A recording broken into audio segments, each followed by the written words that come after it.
Thanks so much for sharing your garden with us. And now we're going to turn our attention to planting.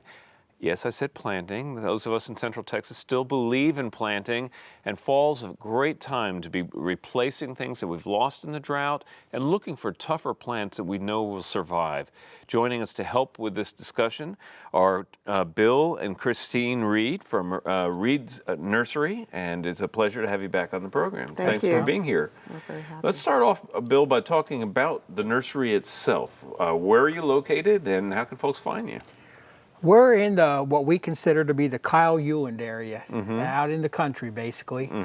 If you went down 35 from Austin and went east on 150, you would go a little bit north on 21, and then there's a big, beautiful meat market out there, and you take a right-hand turn on 2720, and we're a mile down the road. Okay, so in a quickly growing part of Central Texas, Yes. lots of folks who are building new homes and probably replacing a few shrubs right now, I would think. Yes, sir. They're thinking about it.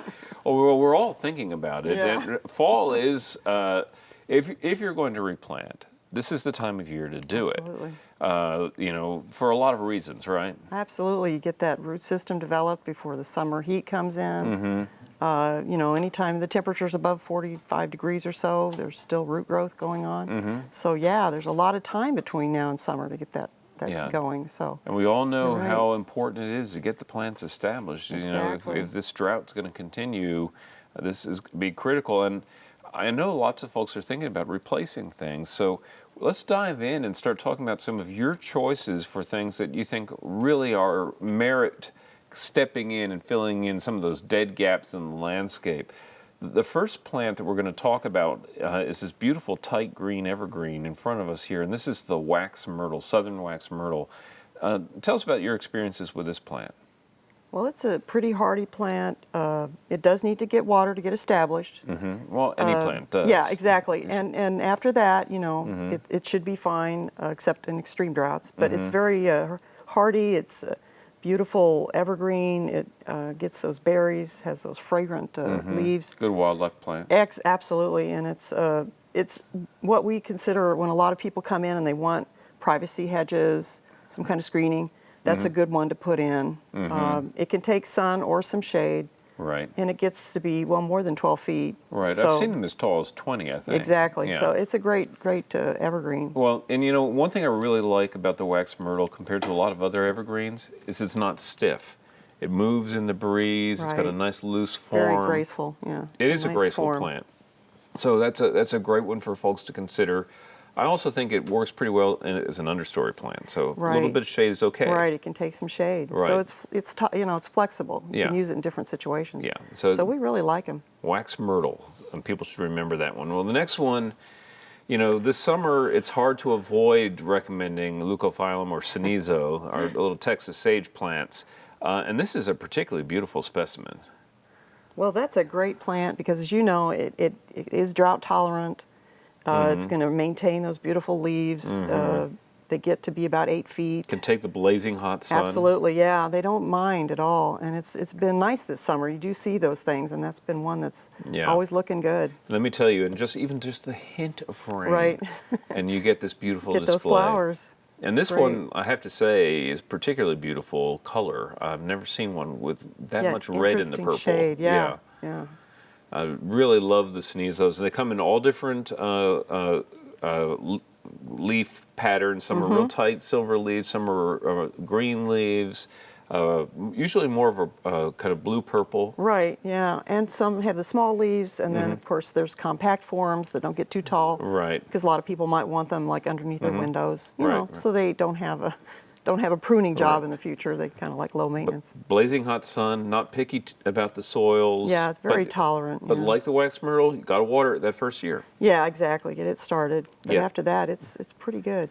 The next plant on our list is Bottlebrush, and this is a plant that has spectacular blooms on it, real interesting bloom form as well. And this particular specimen's also got a really graceful form. That's something that they can't have. Same thing, you know, beautiful shape and one you don't see that often, but it's a tough plant. It's low water.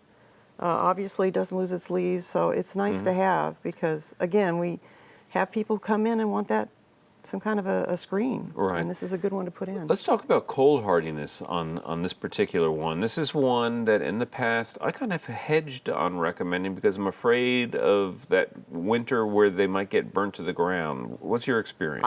I think more ordinarily they're fine. There might be an extreme situation which everything might suffer, but Yeah. I think they're pretty tough. And it's the trick with all of them, of course, is get them watered and mulched, get them through the cold. Right. That makes a big difference. You Right. know.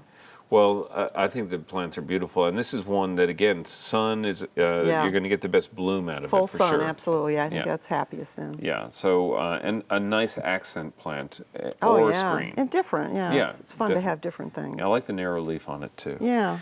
Well, it's hard to beat this plant for toughness. In fact, this can kind of take over areas. It could. It's This is the better behaved Right, it's form of not the as- plant, but not as aggressive as the parent plant. right.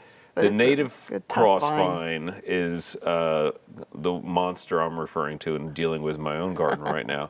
But this is Tangerine Beauty, which is an improved variety of the native crossvine, Very nice one. and all-star plant for Texas. Exactly. Tough. Of course, the hummingbirds love those flowers. You know, once you get it established, you're probably going to be in good shape. We've had weed eating situations where it gets weed eated to the ground and it still comes up. Oh yeah. So Yeah. it's nice. At least you don't have to worry about it needing Right. any pampering. And I have had this in situations where it's been in the back corner of a garden in an area where I rarely water, and it would go through the summer and I Yeah. might water it once, They're really good about that. you know. They and again, it's mostly evergreen, so it's pretty to have. It's a Right. nice switch from maybe Yeah. some Gro- annuals. And grows nicely on a fence. Oh, and yeah. a lot of different, can be used in a lot of different ways. I love the crossvine. Yeah, that's a terrific plant. You know, and one of the plants that you brought, and I love the fact that we're going to be talking about this, we don't talk about that often, is the fig ivy. This is Ficus repens. It's the creeping ivy that grows up the sides of brick Right, that you buildings. see on an old shed or something, Right. and it's completely covered the Right. building. Well, it takes a little trimming, but in times when it's so blazing hot, this can really shelter a home and protect it from the sun. exactly. Yeah, it's a great vine for that, and again, tough, and it's probably you want to pick carefully where you put it because it is going to cling to it. Mm-hmm. But as long as you pick wisely, I mean, it's a great vine, and Yeah. I love it. I love that it's evergreen. Well, and again, we're trying to think of all different ways to save energy and to cool our homes, and that's just a great one Right. to do. And again, sun or shade on that plant. Right, which is nice. You have Yeah. some flexibility there. Now, next to it is a plant I know nothing about, which is butterfly vine. Love the look of it. Looks like a senna to me, but everything with that kind of flower looks like a senna to me. Those colors, yeah. Yeah. That's an interesting vine. It's also a tough one, mostly evergreen, low water, very flexible in that it'll take some sun, full sun, or it'll take shade. We have one in the greenhouse that's We have one planted in the back greenhouse. Taking that's over the just corner. Huge, it's gorgeous. And we hardly ever water it. Right. We just walk past it every day, and it's just doing fabulous. It's got a light fragrance, real nice flowers, and the reason it has several names, like a lot of plants, but this one, the flower heads look like butterflies, I see. and a lot of times the dry, when it gets dry and brown, people use them in flower arrangements. It's really pretty, so it's a nice vine. I Well, love and it. it also gets the real interesting seed pods on it, Yeah. Right. which are unique. I love it. Well, so that's butterfly vine, and Mm-hmm. right next to it is a plant that I think is underused, and I know you're a big fan of. This is the sweet viburnum.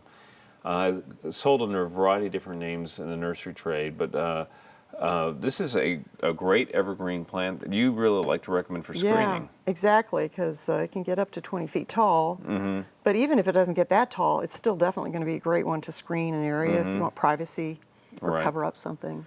But it's a nice one, and it gets the fragrant flowers. Right. And And it's not too sprawling of a plant. You Yeah. can see it's got this vigorous upright growth Exactly, habit. yeah. So it's usually pretty tight. yeah, Doesn't you need a don't lot have of to prune pruning. it that way. It'll just look very, like you Yeah. say, kind of formal, but it's very nice. It's got that nice shape, and I love those dark green leaves. Yeah. They're so pretty.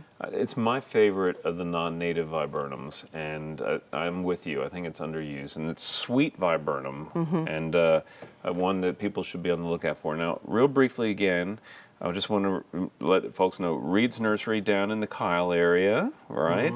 And can folks find you online as well? We're online. We have a website.